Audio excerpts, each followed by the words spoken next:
दिल तो नहीं चाहता कि इस ट्रांसमिशन में कोई भी ऐसी बात की जाए जिससे आपका दिल दुखे, लेकिन आप क्या करें, मजबूरी है। हमारा दिल दुखा है तो कुछ यकीनन आपका भी दिल दुखा ही होगा, तो थोड़ा जिक्र उसका भी हो जाए। ग्रीन शर्ट्स की शिकस्तों का सिलसिला जनाब जारी है। सीनियर खिलाड़ी भेजें तब भी शाहिद साहब यही रिस्पांस है, जूनियर्स को भेजें तब भी यही है, डोमेस्टिक वालों को ट्राई करें तब भी यही है, यंग टैलेंट को ट्राई करें तब भी ये हल क्या है? मुल्क बदला, मैदान बदला, कप्तान बदला, लेकिन रिवायत ना बदल सकी। हमारी कब किस्मत बदलेगी, हमारी कब तकदीर बदलेगी। इतनी तकलीफ होती है ना, सच में इतनी तकलीफ होती है जब इन जैसे फुलझड़ियां लड़कों को अगर मैं पाकिस्तान टीम में जब देखता हूं। ओए बेशर्मो, ओए बेगैरतो, पाकिस्तान को जलील और रुस्वा करने वालों। आखिरी 10 T20 मैचों में आप 8 मैच हार गए। आईसीसी टेस्ट चैंपियनशिप की 9 टीमों में आप 9वें नंबर पर आए। चैंपियंस ट्रॉफी आप एशिया की कंडीशन में हार गए। आखिरी 6 वनडे मैचों में आप 4 हार गए। भाई फिर तनकीद नहीं होगी तो क्या आपको फूलों के हार पहनाएंगे? क्या करेंगे फिर मुझे बताइए। और ये कुत्ते कमीने शक्लों के कुत्ती शक्ल के लोग, ये कुत्ता गाली है क्या?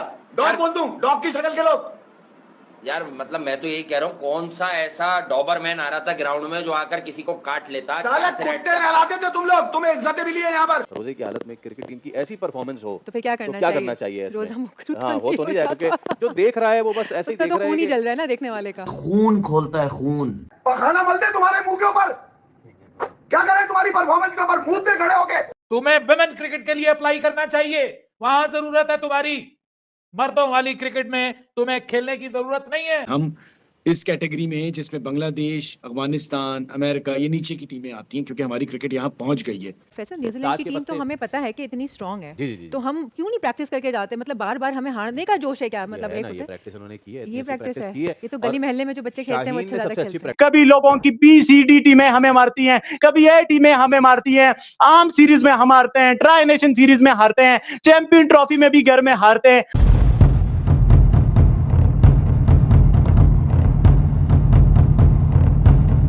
दोस्तों, एक तरफ भारत में 22 मार्च से IPL की शुरुआत होने वाली है, दूसरी तरफ पाकिस्तान क्रिकेट टीम अपने यहाँ ट्राई नेशन सीरीज और चैंपियंस ट्रॉफी में मार खाने के बाद उनकी टीम गई है न्यूजीलैंड, जहां न्यूजीलैंड की सी टीम 15,000 किलोमीटर दूर बुलाकर उन्हें हर मैच में हराते ही जा रही है। पाकिस्तान की एक के बाद एक लगातार हार देखकर पाकिस्तानी अपना मानसिक संतुलन खो चुके हैं। दोस्तों, आइए देखते हैं इस पर पाकिस्तानी मीडिया क्या रोना धोना मचा रही है, फिर मिलते हैं वीडियो के अंत में।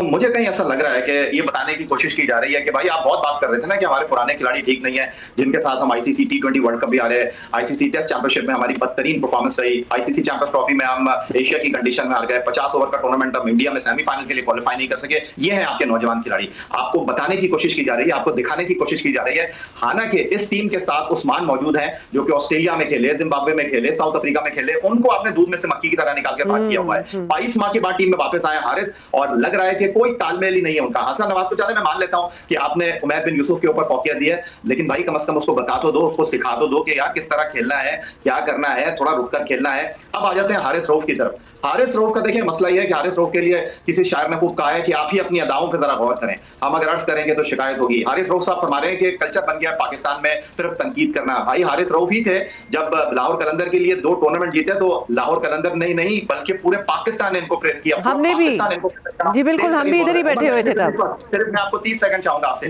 हारिस रऊफ कह रहे हैं कि यहाँ पर तनकीद कल्चर बन गई है। आखिरी 10 T20 मैचों में आप 8 मैच हार गए। आईसीसी टेस्ट चैंपियनशिप की 9 टीमों में आप 9वें नंबर पर आए। चैंपियंस ट्रॉफी आप एशिया की कंडीशन में हार गए। आखिरी 6 वनडे मैचों में आप 4 हार गए। भाई फिर तनकीद नहीं होगी तो क्या आपको फूलों के हार पहनाएंगे? क्या करेंगे फिर मुझे बताइए। एब्सोल्युटली।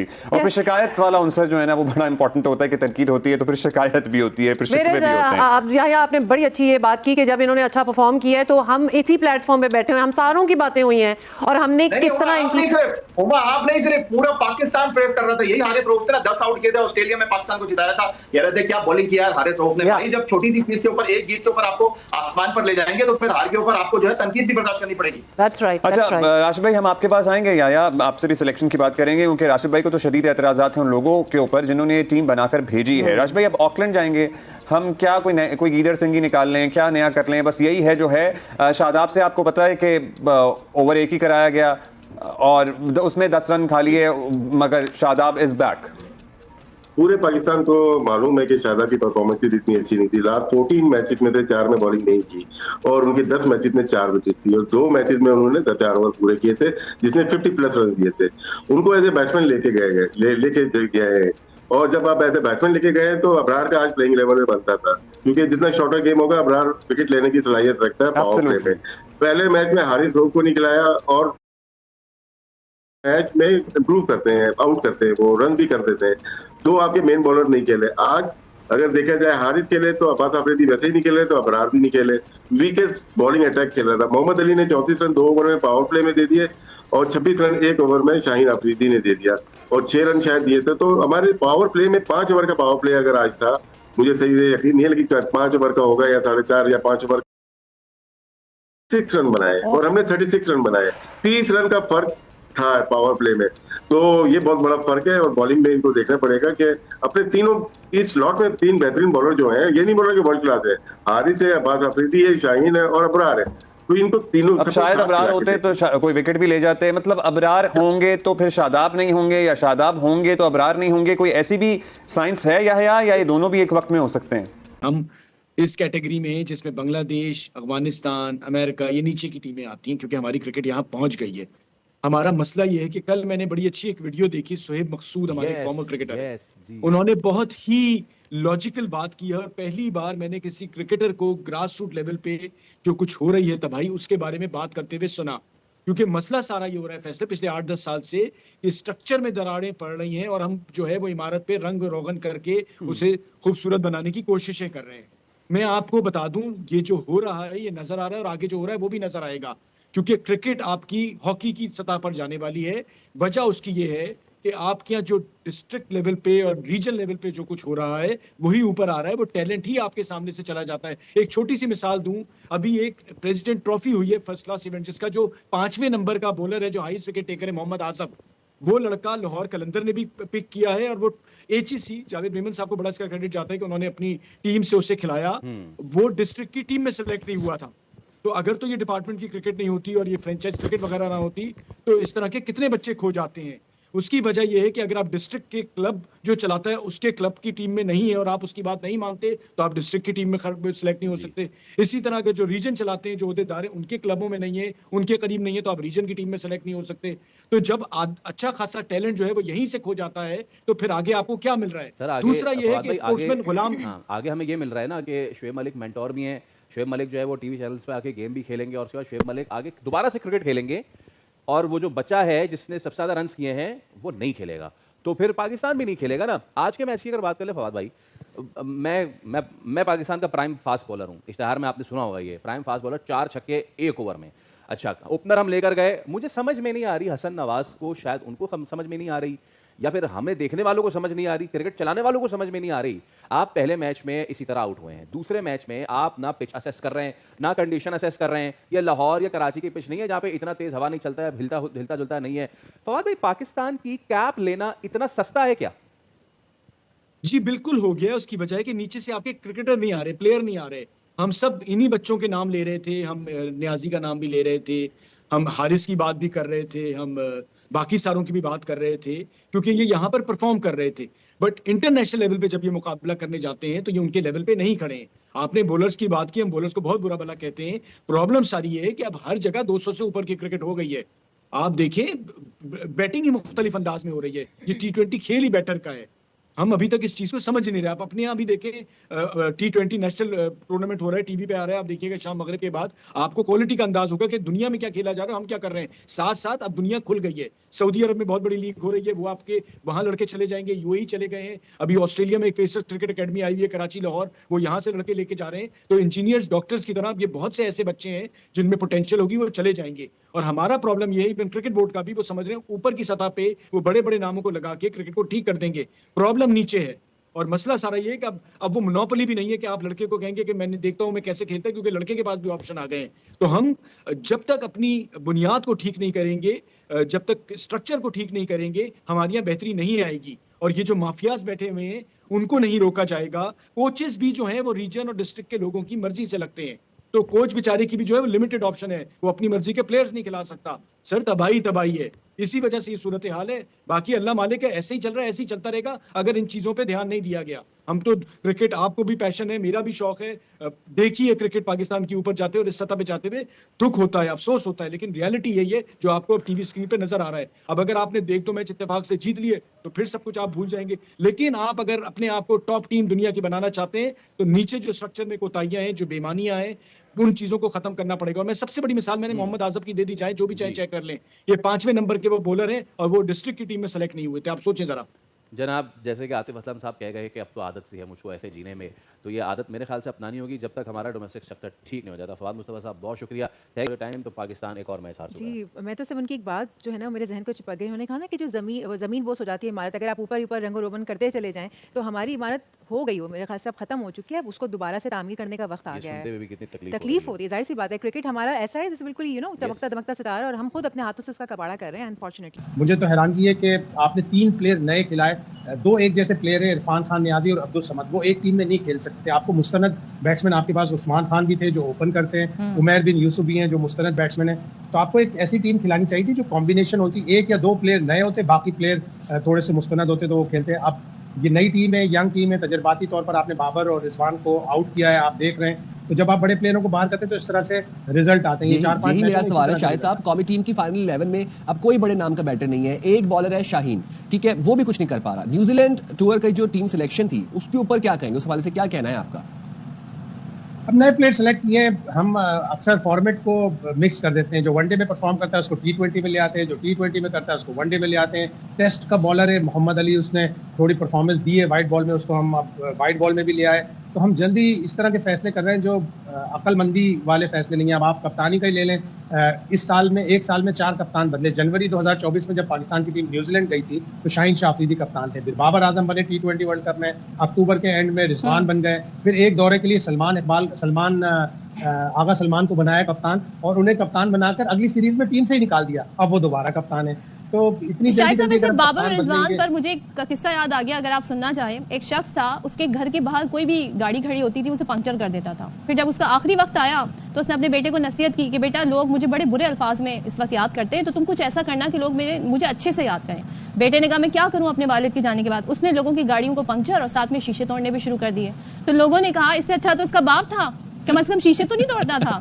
तो बाबर रिजवान की फिर वही मिसाल है। अब हम उनसे भी तजर्बे कर लिए, इनसे भी कर लिए। हाँ, 1 साल रह गया T20 वर्ल्ड कप में। हमें जल्दी फैसला करना पड़ेगा कि आया हमें बाबर और रिजवान के साथ ही जाना है। उनके अपने प्रॉब्लम्स हैं, वो स्ट्राइक रेट उनका इतना हाई नहीं होता, लेकिन रिजवान को देखें तो आप रिजवान इस वक्त दुनिया में एवरेज जो T20 क्रिकेट का है उसमें 4थे नंबर पर है। तो आपको अब वो वाली सिचुएशन आ गई कि काना मुझे भाई नहीं, काना बिन सुहाय नहीं, यानी हमें उस प्लेयर की जरूरत है और नहीं भी है। तो हमें फैसला करना पड़ेगा कि हम बीच में ना रहे। एंड देन अगेन हम अपने सीनियर खिलाड़ी भेजें तब भी शाहिद साहब यही रिस्पांस है, जूनियर्स को भेजें तब भी यही है, डोमेस्टिक वालों को ट्राई करें तब भी यही है, यंग टैलेंट को ट्राई करें तब भी ये। हल क्या है? हमें इन्हें टाइम मजीद देना होगा, इतनी पोटेंशियल दिख रही है इनमें आपको।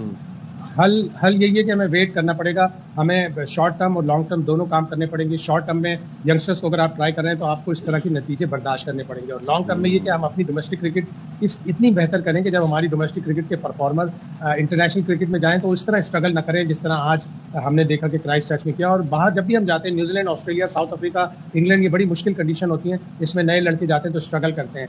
T20 में इस तरह के स्कोर होते हैं। मुश्किल कंडीशन आप बाहर की कह रहे हैं, हम तो अपने मुल्क में अपनी बनाई हुई पिचेस पर हम आउट हो गए, मैच में आगे हम बढ़ ही नहीं सके टूर्नामेंट में। मुझे बताएं, शादाब बड़े अरसे बाद उनका इंक्लूजन हुआ है, और यहाँ तक कहा जा रहा था कि सलमान आगा को क्यों कैप्टन बना दिया, इन्हें कैप्टन बना देते। आज की उनकी परफॉर्मेंस पर आप क्या फरमाइएगा? शादाब को यकीनन गौर करना पड़ेगा कि वो इतना टैलेंटेड प्लेयर था, इस कदर उसने आके चैंपियंस ट्रॉफी 2017 में इतना अच्छा परफॉर्म किया, उसके आउट, उसकी बैटिंग सब लोगों को याद है। टेस्ट मैचों में उसने लगातार 350 बनाए, एकदम से वो टेस्ट से निकल गया, उसका वो असर वाइट बॉल पे भी पड़ा। अब उसे गौर करना पड़ेगा कि उसकी ना तो बॉलिंग चल रही है ना बैटिंग चल रही है। अभी वो आया ही था कि उसका अच्छा कैच हो गया, तो जब आपकी किस्मत खराब होती है तो कैच भी आपके बड़े अच्छे पकड़ लिए जाते हैं। तो ये सब चीज़ें अब शादाब को और पाकिस्तान क्रिकेट बोर्ड को देखनी पड़ेंगी कि हमारे टैलेंटेड प्लेयर क्यों 2 कदम अगर आगे जाते हैं तो 5 कदम पीछे चले जाते हैं। ये प्रॉब्लम चल रहा है हमारे प्लेयरों। अगर किसी भी खिलाड़ी के जहन में ये तासुर है कि यहाँ कोई या कहीं भी किसी भी प्लेटफॉर्म पे बैठा हुआ कोई इंतजार कर रहा है पाकिस्तान टीम के हारने का और फिर अपनी राय देने का, तो बराए मेहरबानी ऐसा नहीं है। ऐसा नहीं है। We all love Pakistan, we all love Pakistan cricket and we all love you as हमारी टीम है after all, as a team. So यहाँ पे कोई या किसी भी प्लेटफॉर्म पे कोई इंतजार नहीं कर रहा। जिस तरह आपको आई एम श्योर बुरा लग रहा होगा, हमें भी उतना ही बुरा लगता है हारने पे जब हम रिपोर्ट कर रहे होते हैं, बता रहे होते हैं, क्योंकि जब जीतते हैं तो सबसे ज्यादा यहाँ पे जश्न मनाने वाले भी हम ही लोग होते हैं। That's right. अच्छा जी, हमारे साथ हैं राशिद लतीफ एंड याहिया हुसैनी। और एक और बात उन्होंने की, उन्होंने कहा कि जो तनकीद करना या बुरा कहना, क्रिटिसिज्म मामूल बन गया है। तो मेरे भाई, प्यारे भाई, बस आपकी परफॉर्मेंस भी मामूली बन गई है। इन एनी केस वेलकम आप दोनों को। राशिद भाई, सबसे पहले तो आपसे बिल्कुल यही बात कर लेते हैं और फिर परफॉर्मेंसेस पे बात करेंगे। हारिस रऊफ को क्यों आगे कर देते हैं? मतलब ये मीडिया इंटरेक्शन में हारिस रऊफ क्यों होते हैं, जबकि वो उनकी एरोगेंस और थोड़ी सी डिफेंसिव होना उनका हमेशा, पिछली बार कितनी बार हमने देखा है कि वो उनका यही स्टांस होता है। देखिए, पाकिस्तान की तारीख में बहुत कम लोग हैं जो क्रिकेटर्स जो कि बड़ा अच्छा मीडिया को हैंडल करते हैं, बातें करते हैं, अंडर प्रेशर जब बात आती है तो प्रेस कॉन्फ्रेंस में रिएक्ट नहीं करते, बहुत कम है। और कुछ ना कुछ आप जब प्रेस कॉन्फ्रेंस में आते हैं ना, हेडलाइन छोड़ के जाया करें। तनकीद वाली हेडलाइन अच्छी नहीं है, उनका अपना ओपिनियन है, मैं इसके ऊपर बात नहीं करता। लेकिन 16 मैचेस पिछले खेले हम लोग, पाकिस्तान खेला है, जिसमें से 4 हम जीते हैं, एक कनाडा के खिलाफ, एक आयरलैंड के खिलाफ, एक जिम्बाब्वे के खिलाफ। तो इसमें सब में ये लोग खेले हैं, हम जीत नहीं पा रहे। और जहां तक नौजवान खिलाड़ियों की बात है, बिल्कुल मैं मानता हूँ, लेकिन साथ में भूल गए कि वो काबिल प्लेयर का बोलना भूल गए कि नौजवान तो हैं लेकिन काबिल नहीं है।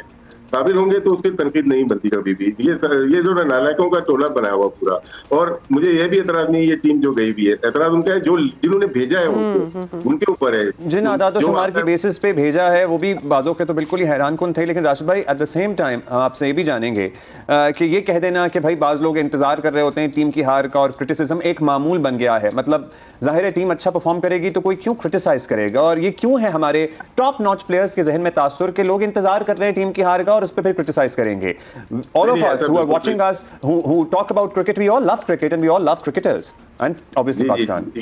ये एक दफा जीत के दिखाएं तो फिर देखें मीडिया या अवाम हमारी कितना प्यार करती है। तो इसमें कोई दो आ रहा है ही नहीं। और ये कहना बिल्कुल गलत है कि लोग इंतजार करते हैं कि पाकिस्तान टीम हारे। पाकिस्तान में एक ही चीज है जो यूनाइटेड करती है, वो हमारी क्रिकेट है। और हम सब चाहते हैं, ट्रांसपेरेंसी चाहते हैं। कहीं और क्रिटिसिज्म इतना ज्यादा नहीं हो जाता, मुल्क में जो मर्जी हो जाए, चाहे वो इलेक्शन हो चाहे कुछ भी हो जाए, लोग इतना इंटरेस्ट नहीं लेते। लेकिन जब क्रिकेट की बात आती है तो कराची से पेशावर तक सब खड़े हो जाते हैं और बात करते हैं। और ये बर्दाश्त करना पड़ेगा, लोगों को बर्दाश्त करना पड़ेगा। कम है ना। I'm sure Yahya has a lot to say. हाँ, याहिया आपसे भी सबसे पहले तो वैसे एक सवाल है जो हमने पूछना था कुछ दिनों से, आपसे अभी पूछ लेते हैं कि न्यूजीलैंड में ये समझ नहीं आई बात कि हम अपने नए नौजवान जो हैं उनको न्यूजीलैंड क्यों हम ले गए, जबकि हमारे सीनियर जो प्लेयर्स हैं वो भी स्ट्रगल करते हैं न्यूजीलैंड जाके। It's a very difficult pitch. It's a difficult pitch. तो हम अपने नए वालों को ट्राई आउट के लिए उधर ले गए। I don't get it कि ये किसका फैसला होगा और क्यों होगा। दूसरा, याहिया ये भी बताएं, हारिस की चूंकि बात हो रही है फिर हम कंक्लूड कर देंगे, यही एग्रेशन और एरोगेंस ये अपनी गेम पे क्यों नहीं दिखाते जो कि प्रेस कॉन्फ्रेंस में बैठ के दिखा रहे होते हैं, because on the field he is a different person. दोस्तों, चैंपियंस ट्रॉफी 2025 से पहले पाकिस्तान में एक ट्राई नेशन सीरीज खेला जा रहा था जिसमें साउथ अफ्रीका, न्यूजीलैंड और पाकिस्तान भाग लिए थे। ट्राई नेशन सीरीज के पहले मैच में न्यूजीलैंड ने पाकिस्तान के खिलाफ 350 का स्कोर ठोक दिया, लेकिन जवाब में उतरी पाकिस्तानी टीम 200 रनों के अंदर ही फुस हो गई।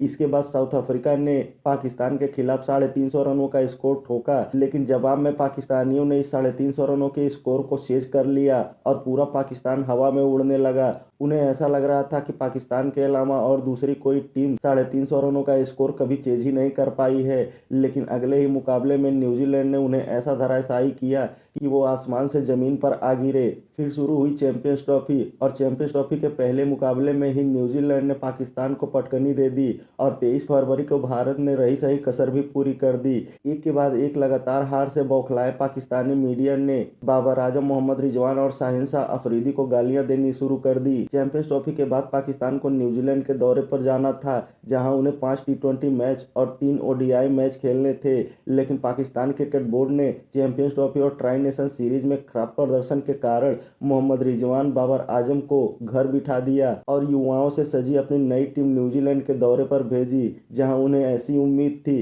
कि ट्राई नेशन सीरीज में 2 मैच और चैंपियंस ट्रॉफी में 1 मैच हारने के बाद पाकिस्तानी टीम जाकर वहां बदला लेगी। लेकिन उन्हें क्या पता था कि न्यूजीलैंड के बच्चे उन्हें वहां पर दफन करके मानेंगे। और यही देखने को मिला हमें लगातार तीनों मैचों में। न्यूजीलैंड ने पहले मैच में पाकिस्तान को मात्र 91 रनों पर ऑल आउट करके मात्र 10 ओवरों के अंदर ही 92 रनों का स्कोर हासिल कर लिया। और दूसरे मैच में भी जब पाकिस्तान पहले बैटिंग करते हुए 15 ओवर में 135 रन ठोक दिए, तब पाकिस्तानी काफ़ी खुशियां मना रहे थे कि 136 रनों का स्कोर न्यूजीलैंड की नौसिखिया टीम हासिल नहीं कर पाएगी। लेकिन न्यूजीलैंड के बल्लेबाजों ने ऐसी ताबड़तोड़ बैटिंग की कि 136 रनों के स्कोर को बौना साबित कर दिया। और यही देखने को मिला आज हमें तीसरे टी20 मुकाबले में भी, जहां न्यूजीलैंड की सी टीम ने पाकिस्तान को मिट्टी में मिलाकर रख दिया। अब यही बात पाकिस्तानी मीडिया पचा नहीं पा रही है कि आखिर भारत एक के बाद एक अपने सारे मुकाबले कैसे जीत जाता है, जबकि हम अपनी भी धरती पर मार खाते हैं और विदेशी धरती पर भी मार खाते हैं।